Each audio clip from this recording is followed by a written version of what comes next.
Okey, berdasarkan fakta kes, keluarga mangsa telah datang ke Pejabat MHO pada bulan lepas dan kita telah lihat perintah mahkamah yang telah dikeluarkan oleh Mahkamah Adat Negeri Keningau, yang mana fakta kes menunjukkan ada satu syarikat yang tengah beroperasi di Sabah lebih kurang 25 tahun, satu syarikat pengangkutan yang mana pemilik pemegang share terbesar iaitu lebih kurang 50% telah meninggal dunia, iaitu adik kepada pengadu. Waris yang adik-beradik ni mungkin tidak berpuas hati dengan keputusan yang dibuat. Untuk pengetahuan tuan-tuan, syarikat ini diasaskan daripada ahli keluarga ni. Jadi yang mana penama yang diletakkan di depan adalah mendiang lah. Jadi di backup oleh ahli keluarga yang lain, adik-beradik, lebih kurang 10 orang adik-beradik.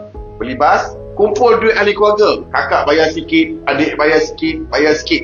Memulakanlah perniagaan ni daripada Keningau ke Kota Kinabalu, Keningau ke Kota Kinabalu daripada 20 tahun lalu. Ini kira family business. Isunya adalah apabila harta si mati, iaitu adik ini, berkaitan dengan saham, berkaitan dengan aset-aset hartanah daripada hasil syarikat tersebut telah dipindah milik kepada isteri tanpa melalui perintah mahkamah ataupun perbicaraan di mahkamah sivil, tetapi melalui mahkamah adat negeri. Persoalan dia, adakah Mahkamah Anak Negeri mempunyai bidang kuasa untuk mengeluarkan grant probate ataupun surat mentadbir, letter of administration, surat kuasa untuk mentadbir harta pusaka? Sedangkan Seksyen 6 Enactment Mahkamah Adat Negeri Sabah memang sudah menghadkan apa-apa perkara-perkara yang boleh dibawa ke Mahkamah Adat Negeri seperti pertunangan, perkahwinan, perceraian dan pembahagian harta pusaka menurut adat. Tetapi dalam kes ini mangsa-mangsa melibatkan syarikat. Bila kita sebut syarikat, apa yang perkara di bawah undang-undang korporat. Jadi undang korporat itu termasuk di bawah bidang kuasa sivil, iaitu kita perlu melalui mahkamah sivil instead of kita bawa ke Mahkamah Adat Negeri.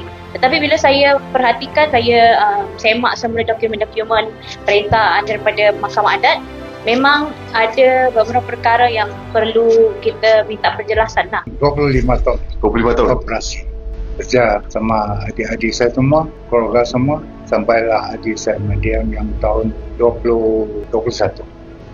Jadi ini semua terpindah semua. Ini dia pergi buat yang tukar-tukar milik semua.